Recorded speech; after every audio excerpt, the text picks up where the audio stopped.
Welcome everybody. That might be a good evening to those of you in Shanghai, Singapore, New Delhi and Mumbai, middle of the afternoon in the UK, heading towards the evening in Europe, and it's only breakfast time, I think, on the West Coast. We're delighted to have you with us for this Fortuna admission session that looks at strategies for round one interviews.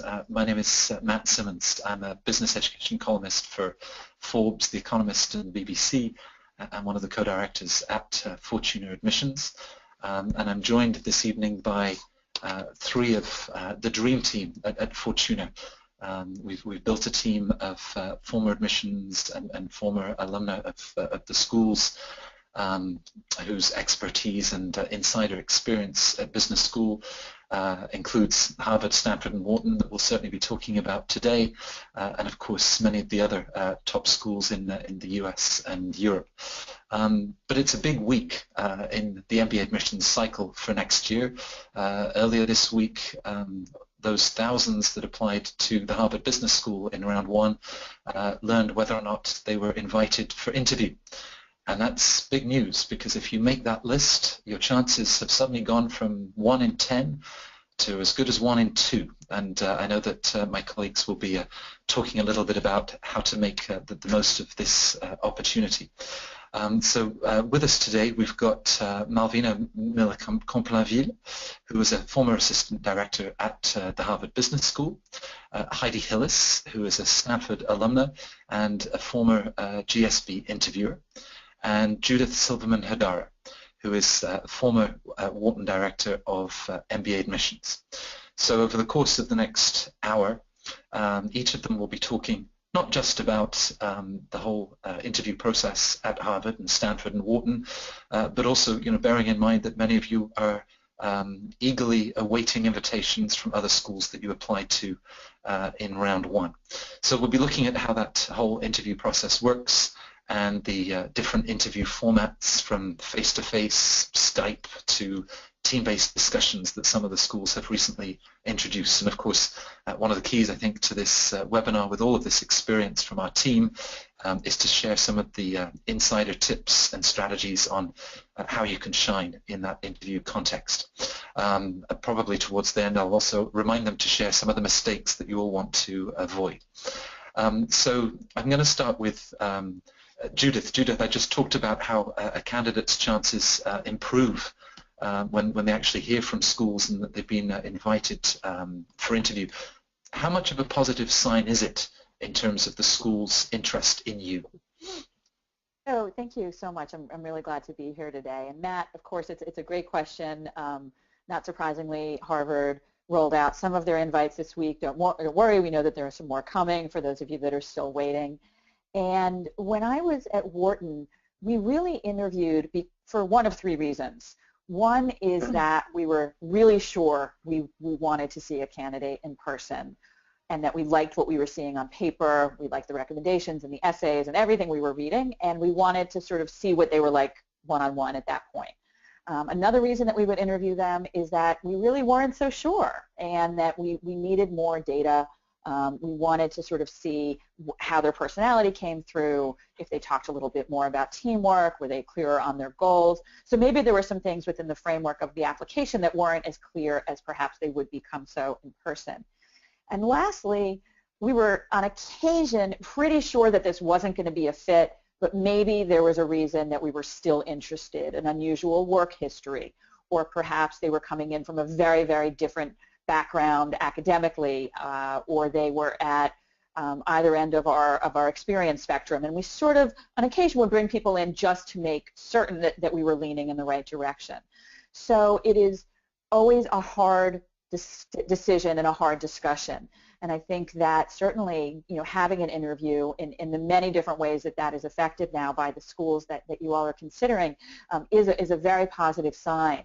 And it, as Matt indicated earlier, it does strengthen your odds considerably, and also gives you another platform. So things that you didn't say in your application itself, things that other people didn't say about you in your recommendation, it's almost as if you've been given another sort of 30% bonus in your application process, and you can carry through some additional ideas, reinforce some things you said earlier, and as my colleagues will talk about in detail, it is a good platform to further cement your interest in the schools as well. So all in all, a very positive sign, but of course, looking at these applicant pools, in some cases, you're inching closer to admit, but for many of them, it's still, you're sort of, in that in-between period.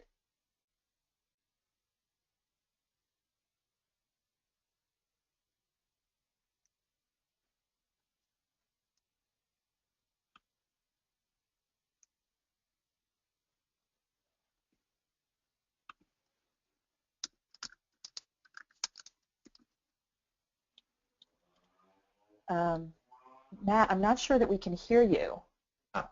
I'll try again. So, thank you. Sorry. In terms of, you were running the admissions office at Wharton and with your colleagues. By this stage, you had already looked at biodata forms, reviewed resumes, you'd gone through letters of recommendation, you'd read the applicants' essays. So take us behind the scenes. How is the interview feedback processed, whether from one of the admissions team or an alum, and how is it used in the final evaluation of the candidate? Also a great question. So not surprisingly, everything is electronically linked these days, and certainly for those of you that have familiarized yourself with a number of the different online systems that you've used, the alumni are also, and the staff at the schools are also using these systems as well. And so the interview report is essentially put into the system, uploaded, and then the reader who has probably had a first chance at your application will then have another look through with this additional information. Now what's interesting is it may not always be the same person. So at Wharton, just because I was the first reader on a file might not mean that I was the second reader, which I thought was pretty interesting because it did bring in a little bit more of another perspective. And then when I was director and acting director, of course, it would be looked at by all of us one more time. So in many cases, these files were getting 2 and 3, and in some cases even 4 look-overs. And that information is going to correlate with what's being said in the application file. On occasion, there's going to be, as we would call it, a big red flag, or the bells are going off, and you're like, oh, this person seems so humble on paper, and yet in person they were very aggressive and fairly arrogant. And so you're sort of looking for cues about that, understanding that in some cases it is a half an hour or 45 minutes. And as Malvina will talk about, in some schools like HBS, those time frames are very prescriptive. And in some cases, like Columbia with their alumni interviews, those are going to be a little bit more conversational and can go on for 45 minutes or an hour, sort of depending on the chemistry between the interviewer and the applicant. So on the back end, administratively, again, these reports are matched up with the actual applicant file, and then they are reviewed again and sort of put into another category. This is someone we would like to look at again. This is someone, yeah, we were right when we weren't so sure, we're going to leave them in the probably deny pile, and then another pile for students that are going to be sort of in the in-between, and we may go back and have to look through that group again. In my experience, those were typically the ones that would then get deferred until round 2 or waitlisted until the summer.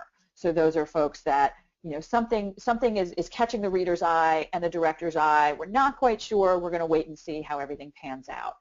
So quite a long process, as you can imagine, with upwards of 8, 9, and 10,000 applications per school.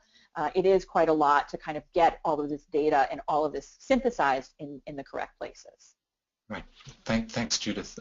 Malvina, of course, one of the last times that you were the interviewee and not the interviewer was when you were invited by the Financial Times into their New York office, and with cameras rolling, you talked us through tips and strategies for interviewing.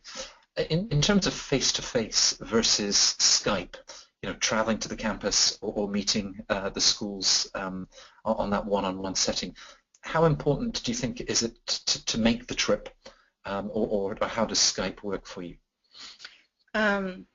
It's a very good question, Matt. It's a problem that comes up a lot because so many applicants live far away from the MBA campus that they're applying to. And I think most admission representatives will tell you that if you choose Skype over in-person interviews, you won't suffer any penalty, that the type of interview you choose is really considered to be logistical and will not be held against you. However, that being said, I would say that if you've never visited the school and if you have never gone to any of the admissions events in your location, that you may want to consider visiting, going to the campus for your interviews. It's not going to look bad if you don't make it in person, but actually going on campus can really be beneficial and help you, one, further illustrate your enthusiasm for the school. But it's also an opportunity for you to visit the MBA program, get a better feel for the facilities, really see the culture of the community and experience it for yourself. It's a very different experience than having a Skype interview from your home. HBS, for example, has an interview day, which includes breakfast at Spangler Center, a student tour, lunch with faculty and admission staff, coffee with current HBS students. They even have a career and professional development session, and you can schedule to sit in one of the classrooms. So you get a really good sense of what's on offer, and sometimes people who will interview on campus will actually combine 2 days so that they can spend one day visiting the campus and attending some of these events, and the second day doing the interview. Right.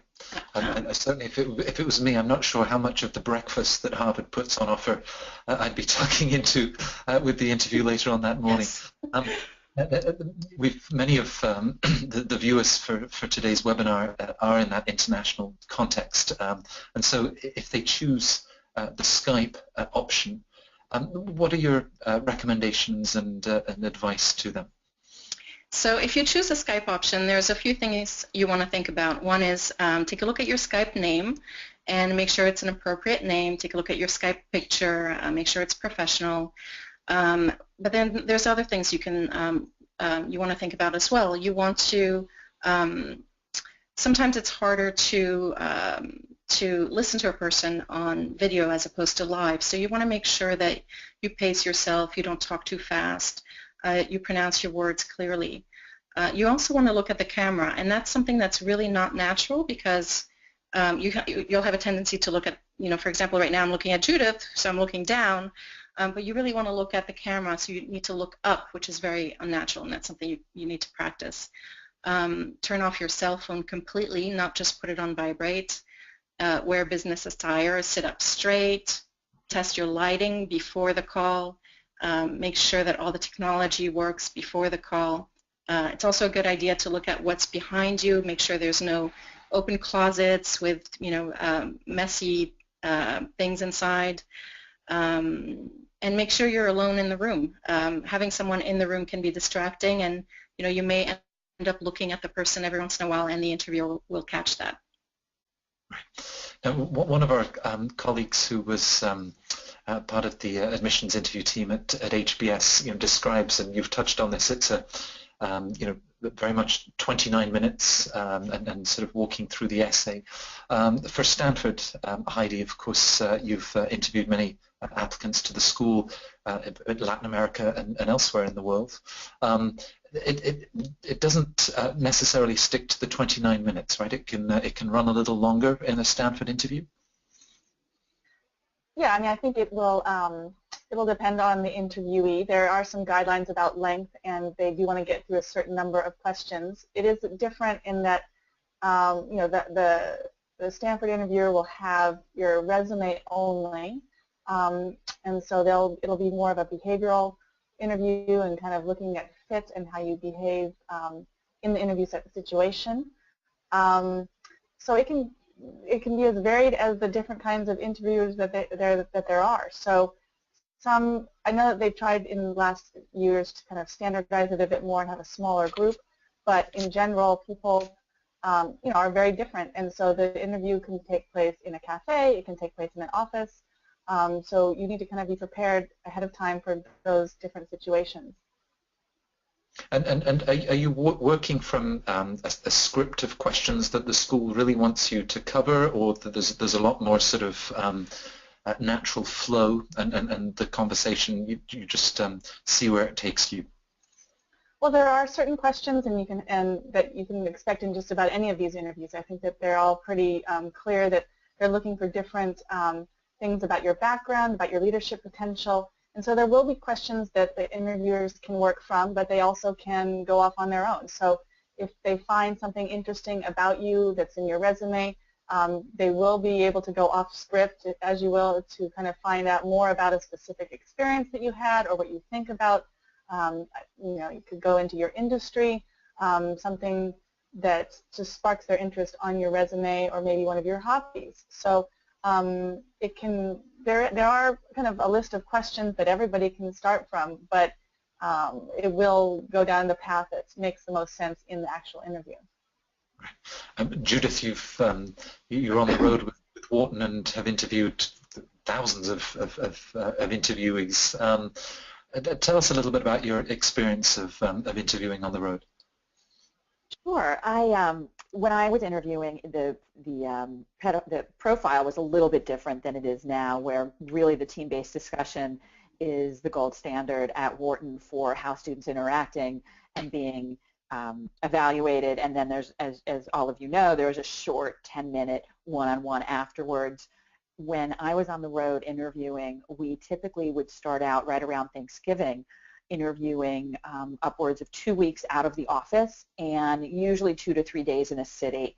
And the days were long, so you would start fairly early in the morning, usually in a consulting office, occasionally in an office building that had just leased space, but usually most of the schools had contacts, so we were always at BCG in Paris, we were always at Bain in Seoul, we had a relationship with an investment bank in China. So as you can imagine, we would go and set up a conference room, and the candidates would sort of cycle through every half hour. They would start fairly early. I think we started about 8:30 in the morning, and I think the candidates were nervous about standing out from one another, especially in countries where many of them had come out of a similar educational background or a similar industry background. What was it about them in addition to their own excitement about the school that was really going to help them stand out in my own mind? And I would usually take notes during the conversation. I was not someone that followed a scripted interview protocol. I felt like that wasn't always fair. Because sometimes the conversations are much better when they're natural, and when it's not, oh, did you answer this, did you answer this, did you answer this, checking off a list, but much more conversational. Seemingly at times the candidates were a little scripted, so they were sort of surprised when I wasn't asking them what they expected by the list and by the numbers.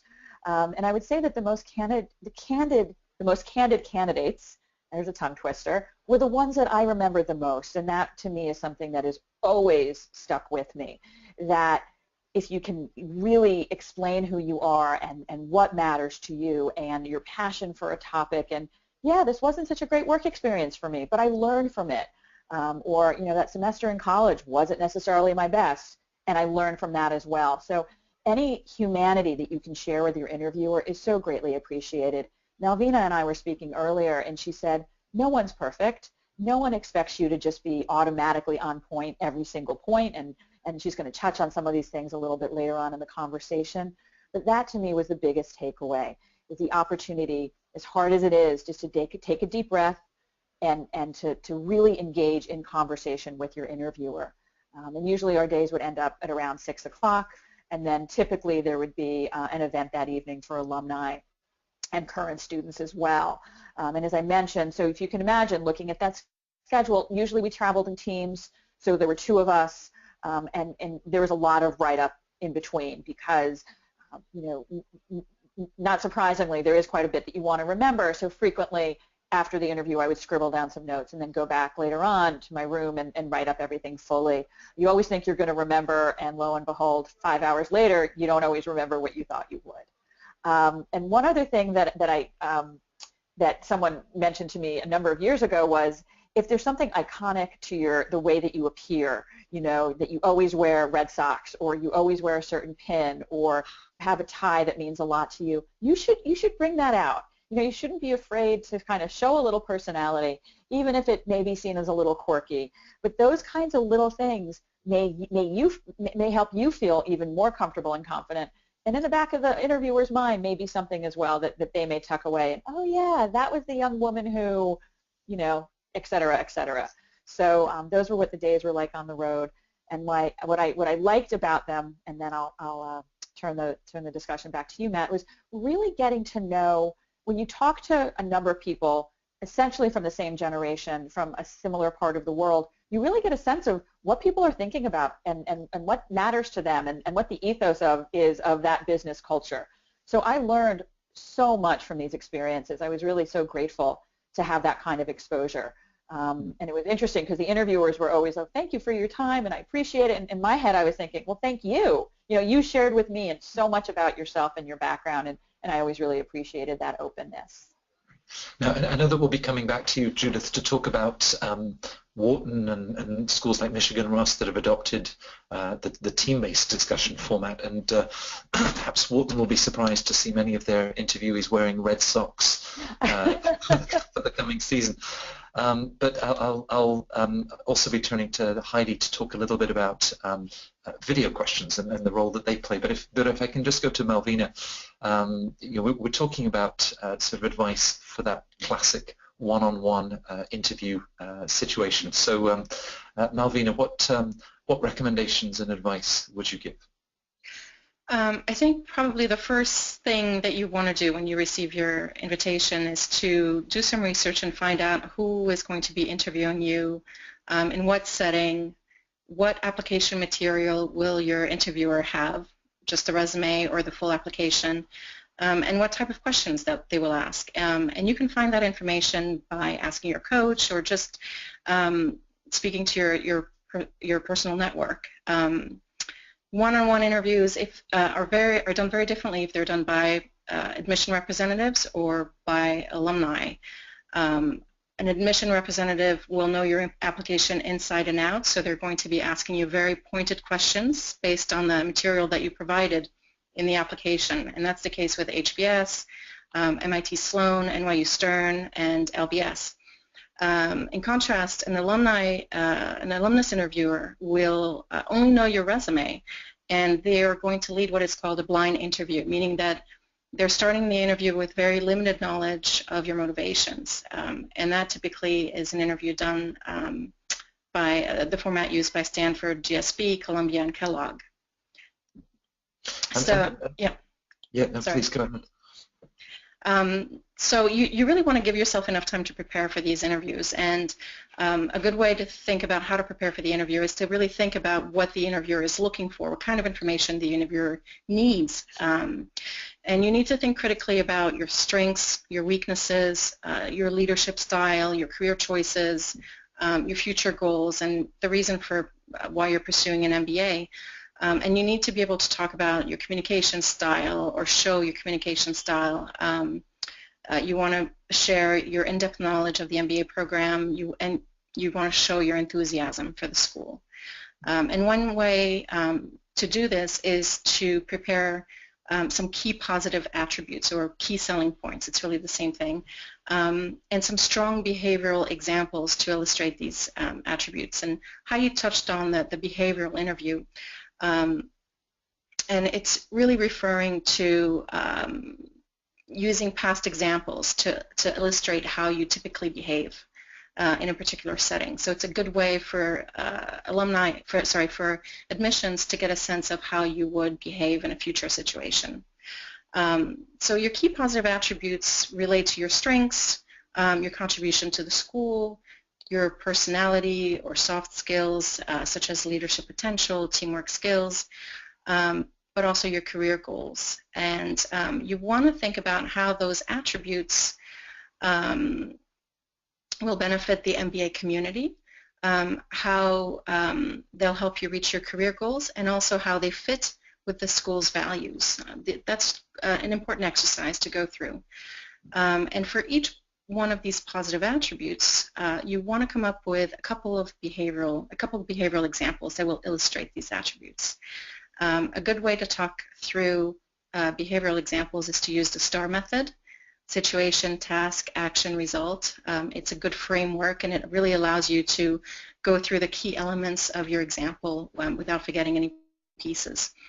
Judith and Heidi talked about this, but one of the things that you really need to be careful of is to provide concise answers and concise examples. And with an interview such as an interview with HBS, you only have maximum 30 minutes, so you can't start having long examples. You really need to be very clear and concise in the story that you tell.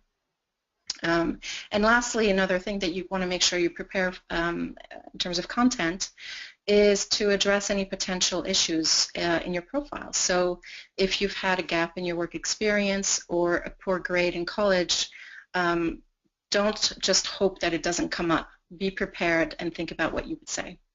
Great. Thank you. Just to pick up on, you'd given the example that at Stanford, and Heidi, of course, this was your case when you were interviewing applicants to the school, where you would just have their resume. So, you know, in the time of that interview, were you trying to establish whether this was, you know, the best consultant in a generation at BCG or the strongest investment banker at Goldman, or really focusing on fit and some of the characteristics that you knew would ultimately thrive at a school like Stanford?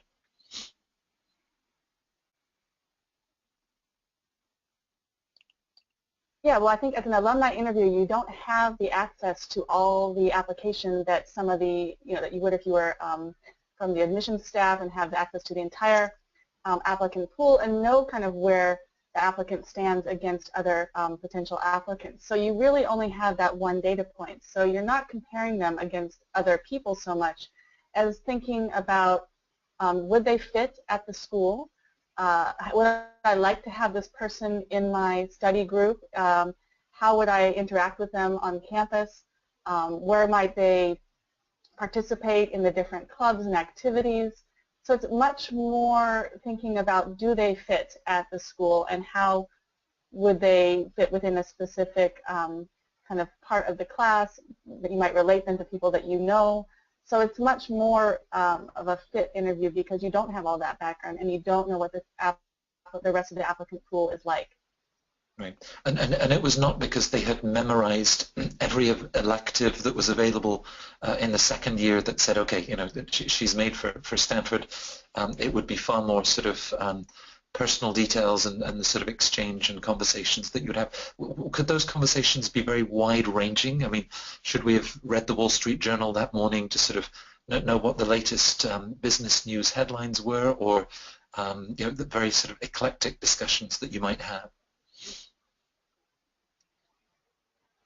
Definitely. I mean, I think everybody should obviously prepare for the question of what do you want to do for after your MBA and why do you want an MBA, and that can then lead into all those kinds of questions. So if you want to go and work for a startup in fintech, you should know what's happening in fintech. Or if you want to go, you know, work in a bank, then you might need to be prepared about questions about what's happening at Wells Fargo today. So if you're talking about a specific industry that you want to go into, it's very important to be up to date on what's happening in that industry and be prepared for questions about that industry, just because people will want to probe to see if you actually know what you're talking about. And sometimes they might do that and sometimes they won't, but it's obviously best to be prepared for the case that they will. Great. And just to remind the audience, we're starting to get some questions coming in, and we'll be trying to respond to as many of those in the last 10 minutes of the webinar. So do send in your questions. Heidi talks about, you know, that one-on-one situation and not, you know, comparing to others that might be applying to the school. Wharton beta tested the team-based discussion format with Dave Ulrich and Anka Kumar's team. Talk to us a little bit about the different interview formats, Judith, and perhaps starting with Wharton and the team-based discussion. The team-based discussion was developed a few years back, and we were sort of in discussions at the time that I left the program. It, to me, really is a very big selling point of the way that Wharton operates. So much of what they do in the classroom, extracurriculars, extra university engagement, I mean, everything is about how do you function as a learning team, which is the small group of individuals that you spend 2 years with. How do you function as a cohort, which is sort of your next larger group? How do you function as a cluster, which are 2 cohorts? So there's really a family tree of the 830 people in each of the 2-year classes at Wharton. The team-based discussion is a way to sort of see how you're going to interact with other individuals. There are going to be 2 note takers, someone usually from the admissions team that's going to be evaluating, and someone else is sort of a backup, keeping track of things a little bit more administratively, who's speaking when, what the timing is like. So over the years, the questions in these team-based discussions, which are usually between 7 and 10 individuals at a table, is a problem that you're going to be asked to address. Wharton is considering a new global module. What would you present? What do you suggest? How would you implement it? And it's really an opportunity for you not only to vet a possible idea, but then look at how those dynamics take place. Who is leading the conversation? Who is collaborating? Who is a mediator? Who's the doer?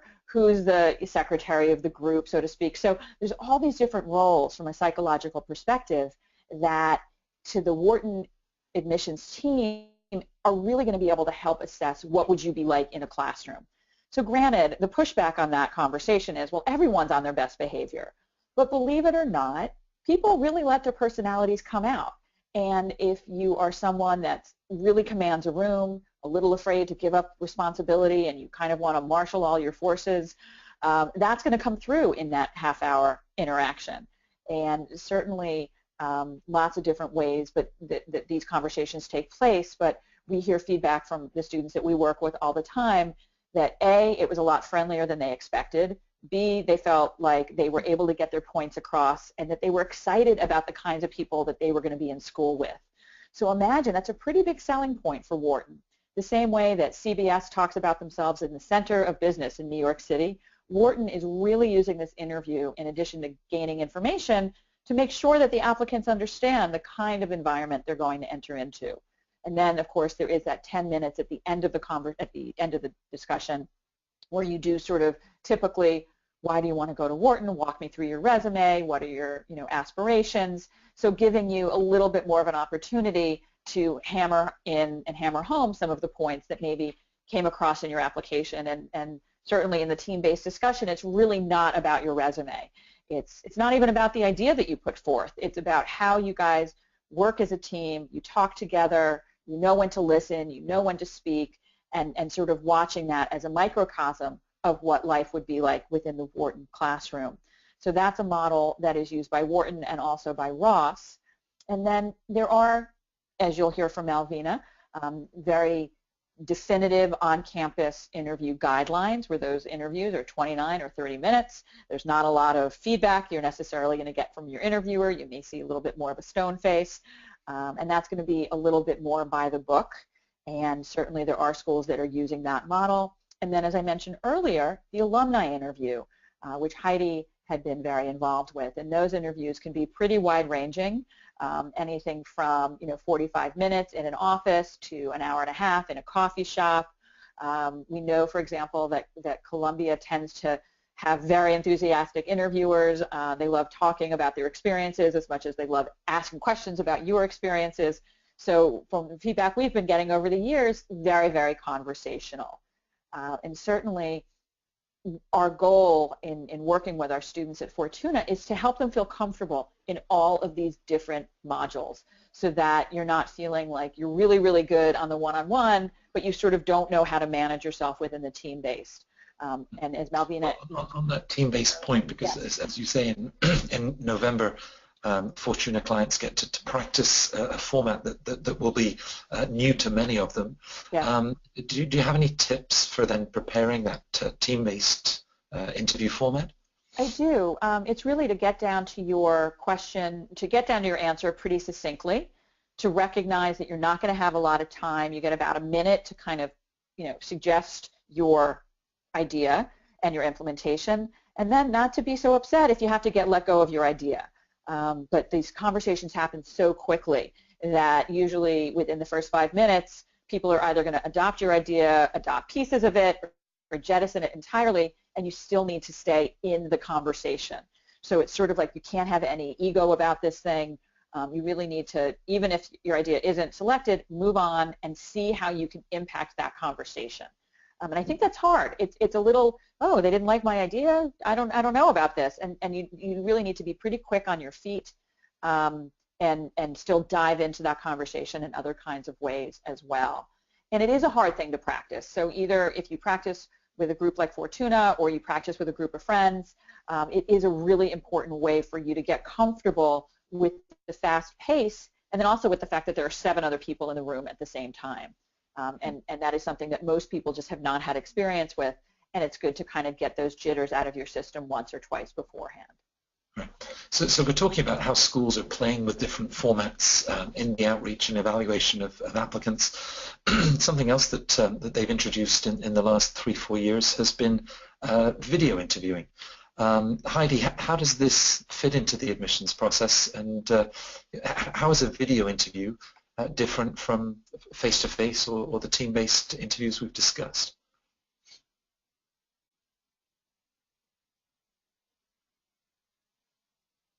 Sorry, I'm having a little bit of difficulty, so I apologize if my connection is slow. But yeah, so the video essay is something that's relatively new. It started in 2012 with Toronto Rotman starting introducing this concept, and it's now been followed by Kellogg, Yale, Georgetown's McDonough School of Business, and now INSEAD. And then in addition, there are a couple of schools like MIT and NYU Stern that have an optional interview or an optional essay component, video essay component. So why they've started to do this, there's a lot of different possible reasons, and many of them probably are right. One is that there's just so much more technology available, and so the schools are really trying to make use of all the different resources that are available and different ways to get to know the candidate. It provides them a different view that the essay doesn't necessarily show them. So it shows how the person looks, how they speak, how articulate they are. It might show some quirky parts of their personality that you might not get in an essay. It's more spontaneous. And it shows how the client, the candidate thinks on their feet. Some suggest that perhaps this is a much more friendly format for millennials because they're more used to this kind of an interview or interacting with technology, and so it gives them maybe a bit of a way to highlight their attributes in a way that the essay does not. And then there's also the fact that it will help the schools evaluate the candidate's ability to actually speak English, because a lot of times this is difficult to assess from an essay because the person might have had a lot of help reviewing their English in their essay. So they use it for a lot of different reasons to kind of help get a different view into the candidate. It can be very stressful because it involves not only thinking on your feet, but also you can deal with technology, and technology potentially can be stressful as well if it doesn't work, if your camera's not working, if your internet connection is slow, which mine is, for example, right now. So it can also add some stress to the situation. I think that in preparing for these, Malvina gave some great advice that's for the Skype interview that's very similar, which is basically to make sure you have the best lighting, that everything was working, and obviously do a lot of practice. The schools, almost all of them, well, the ones that do the timed interview give you unlimited practice sessions. You can ask as many questions as you want. You then have usually somewhere between 1 and 2 minutes to answer anywhere between 1 to 3 or 4 questions, depending on the school. And so the advice that we give is usually just to do as many of those practice interviews as possible. Practice before yourself, just talking to the camera, and then just all those same tips that Malvina gave about generally having a clear environment to work in, good lighting, make sure that you're comfortable, and just relax after you've done all that practice. Right. No, we started saying that this was a big week in the admissions cycle, with Harvard sending out their first round of invitations for interview, and for 600 or 700 lucky people over the next 5 or 6 weeks, they'll be organizing those interviews face-to-face or by Skype. So let's perhaps look at both what they can expect and also how to manage the unexpected. I think among Fortuna clients, around 2 in 3 have already heard back and been invited for interview. And Malvina, you've worked with several of them. So when you're then getting them ready for the HBS interview, can you perhaps give us examples of some of the questions that they can expect, but also in a second part of the question, how do they deal with the unexpected, the personality clash with the interviewer, or the phone goes off? Maybe let's start with what they can expect in terms of some classic questions. So with the HBS interview, so it's a 30-minute interview. The interviewer will have read in detail your application. So you can certainly expect questions related to your professional choices, reasons why you chose a particular undergraduate program, reasons why you chose a particular company to work with, reasons why you chose a particular industry function.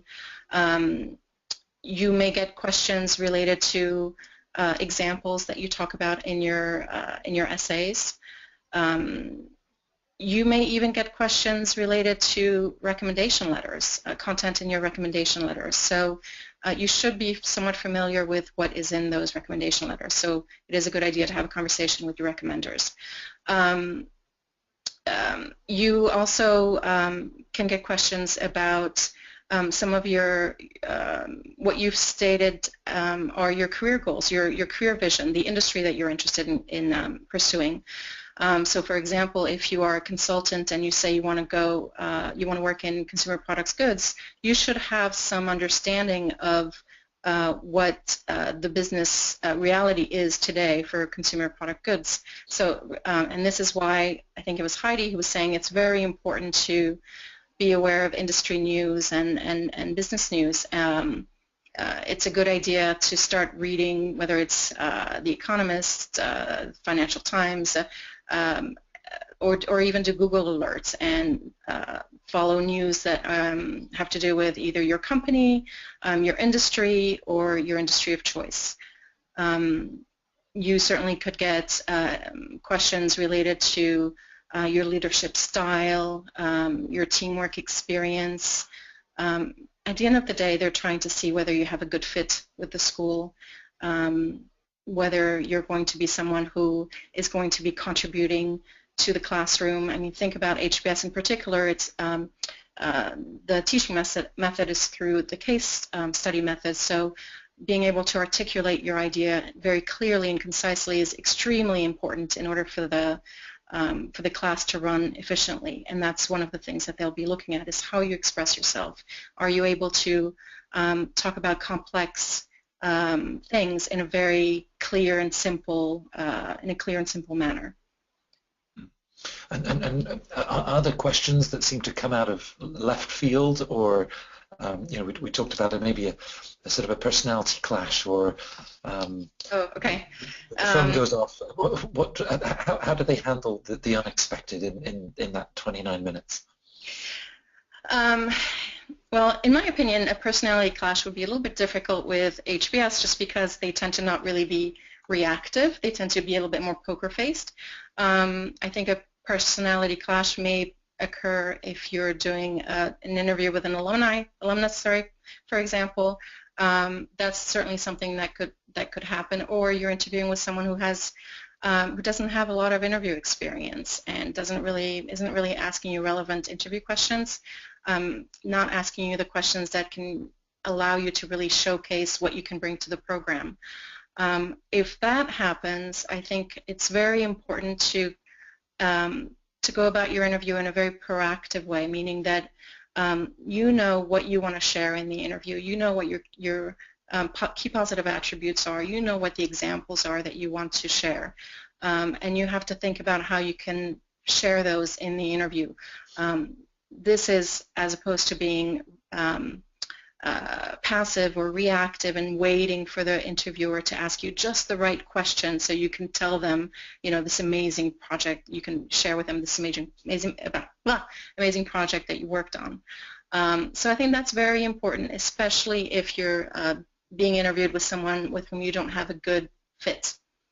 Now, in the case of a phone ringing or, you know, something just really unfortunate happening during your interview, I actually think part of what's so stressful or nerve-wracking about an interview is that you can't control everything that takes place in an interview. You don't know what questions are going to be you're going to be given.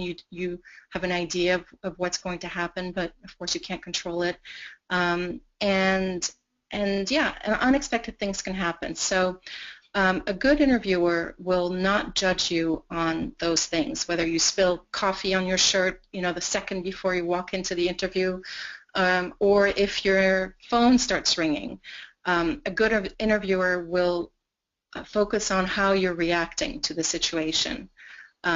So let's say your phone rings in the interview. Are you able to come up with a polite excuse and bounce right back into the interview?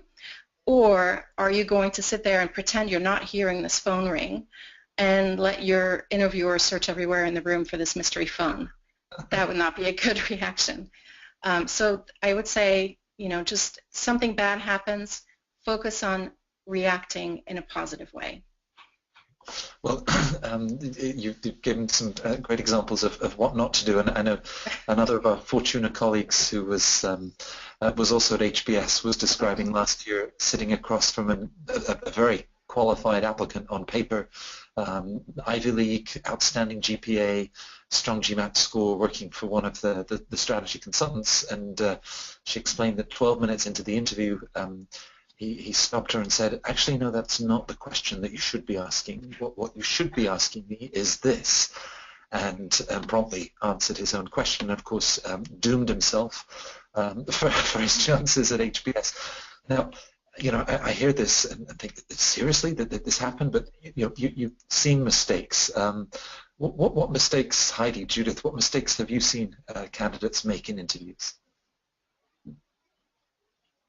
Well, there's a few, and that's a good one, Matt. I haven't seen that one, but that would definitely be a reason to ding the person. I think that there are a couple things that can happen in an interview that you should try to, you know, avoid. Obviously, one is the first one. The obvious one is not to be prepared, which I think we've touched on quite a bit. Is that you just need to be very prepared for any question, and the more prepared you are, the more relaxed you can actually be going into the interview.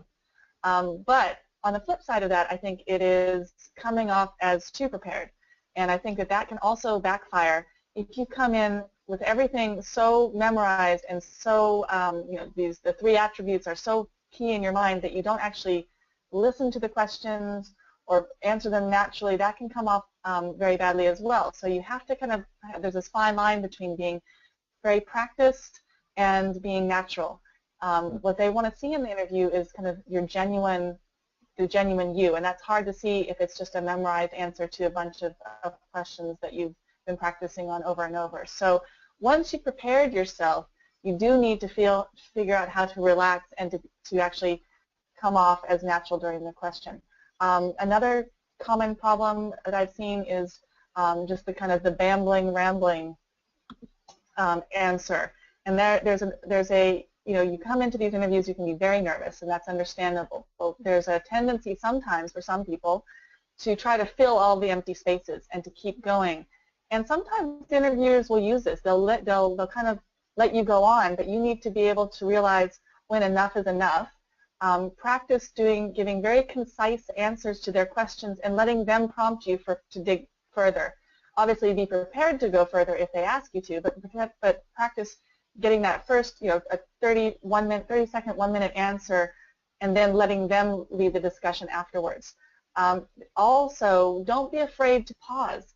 If you get a question that you don't know the answer to, or that has thrown you a bit, you know, give yourself some time. It's natural to be able to have to think about something, and to look thoughtful. It also gives you a chance to kind of gather your thoughts. So don't feel the need to jump in right away with the answer, and then potentially dig yourself into a hole by just rambling on and on. And then one other advice I would give is to really try to avoid too much jargon. The people who are interviewing you are from all different backgrounds and are generally very smart people, but they won't know necessarily all the ins and outs of what it is to be a derivatives trader at Goldman, or they won't know all the consultant speak or any technical jargon that you might have if you work at Apple, for example. So what you need to do is figure out a way to explain all of your accomplishments and what you've done in a way that is clear to anybody. And so I like to give my clients the guideline that they need to be explaining these things as if they're explaining to their mother. So using a very simple, plain language, not talking down to the person at all, but making sure that it's something that's not going to go right over their head. Because if you're giving an example of how wonderful you are that nobody understands, it's not going to really work that well. And then lastly, just make sure that you don't get some key piece of information wrong, such as the name of the school or the name of the interviewer. That can be tricky because sometimes, depending on the format, you might not catch the name of the interviewer really well. And so if you don't know what it is, try to avoid having to use it. And if you do know what it is, feel free to use their name, but don't overuse it and don't use it incorrectly. So those are some key ththings to avoid. Great, great, and I'm sure that not only for this webinar, people writing in with their questions, but if you are hoping to secure an interview at any one of these 3 schools or the top 10, top 15 schools, congratulations. The fact that you have received an offer as we began for this webinar, it's a great sign. The school has clearly seen something in you and they want to follow up. And Heidi, Malvina, Judith, and the rest of the Fortuna team will be organizing and preparing a lot of people for their interviews in the months ahead. So do reach out to Fortuna to schedule your own session. Judith, you've given some examples from being on the road, but what mistakes have you seen candidates make in interviews? I talked a little bit earlier about being genuine and really allowing who you are to come out, and I think that that's important, that using, answers that you think the interviewer is going to want to hear, or choosing examples that you think sound better but they may not have really happened to you. You want to be able to make sure that you're telling your own story. So I think that that is very important. I also was on a panel once with Derek Bolton and Beth Fly from Kellogg, Derek from GSB at the time, and we were talking about who's asking who the questions, and the funniest comment was, interviewing is like a dance, and remember that you are not leading that dance. So you need to make sure that you're listening to your interviewer, that you're not kind of barreling ahead with, this is my agenda and this is what I want to tell you. You'll get to it, but you need to kind of key in and clue in to the interviewer and understand how they're asking you and how they're working within that framework. As far as mistakes, there's certain things that you kind of can't avoid. You're going to be nervous. You're going to feel like you can't actually move your mouth. Bring a bottle of water with you to make that a little easier. Your hand's going to be really wet and really sweaty, and don't worry about that. Maybe bring a handkerchief. I think that everyone's really trying to put their best foot forward, and I would certainly, I know this sounds very tactical, but give yourself enough time to figure out where you have to be so that you're not nervous about being late for your interview, especially if it's in an office or a coffee shop that you aren't going to have to find the day of. Give yourself a day before, go check it out, figure out what elevator you need to take and all this stuff. There's nothing worse than coming in at the last minute and feeling like you don't have the time to catch your breath. Also, always bring a copy of your resume just in case. It's nice to have with you, kind of like a little bit of security. Of course, you're not going to be looking at it during your interview, but it's nice to have it there just in case you need it.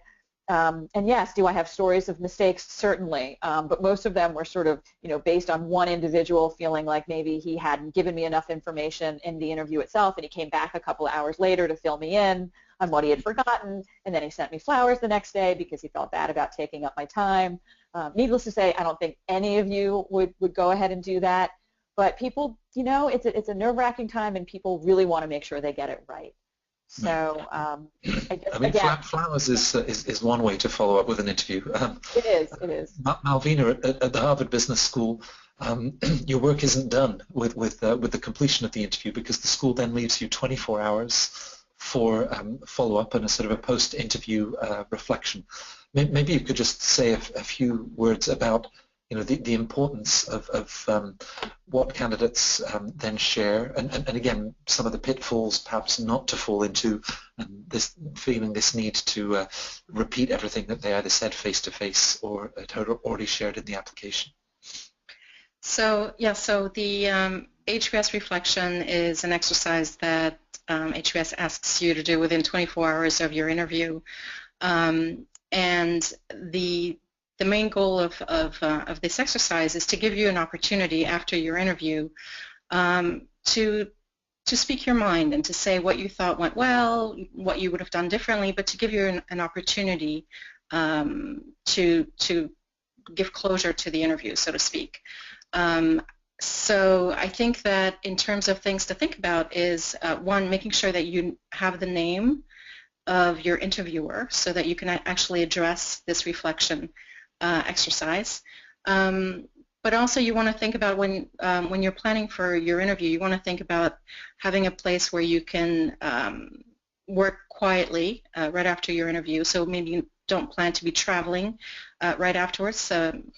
Be ready to go to a place where you can think about how things went, jot down your ideas, reflect on parts of the interview that you think went really well, maybe some topics or subjects that you would have liked to have covered but didn't get a chance to, and draft this reflection. And one way to think about it is like a business memo. After a meeting, the kind of business memo that you would draft as a summary of what happened during the meeting, what were some of the key highlights.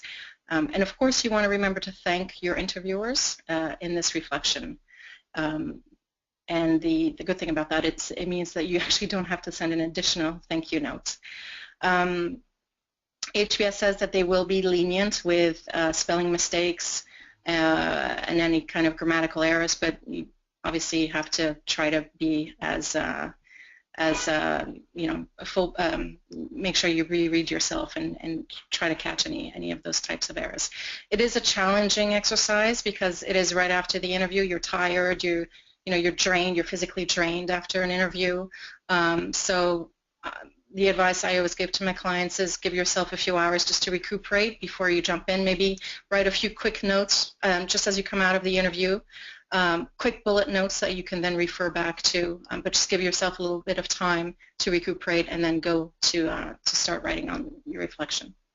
Right, great. Well, I know that it's a very exciting time for us. We get these emails with exclamation marks. Yeah, I've got an interview from HBS, and then it'll be Stanford and Wharton and Yale and MIT and all of these other great schools in the weeks ahead. So thank you, all three of you, for carving out time from your schedule to be able to share this advice. I think having that sort of insider perspective really is of tremendous value. For some of you that have joined us, just a reminder that of course next week we have another of these webinars where we'll be focusing on round 2, and with Fortuna's team of former admissions, we have colleagues from Columbia, Duke, NYU Stern, and UCLA Anderson. They'll be sharing their insider strategies and ideas for putting together great applications for round 2. But I hope that this proved to be of great value, and do get in touch if you want to prepare your interviews for the weeks ahead. And fingers crossed, it's a big stage, a big step, and really the opportunity to shine. So Malvina, Judith, Heidi, thanks very much for the webinar. And thanks to everybody that joined us. Feel free to join us on the Fortuna.com website and sign up for one of those free consultations so that we can talk about your specific applications to business school. Thanks, everybody. Thank you. Thank you.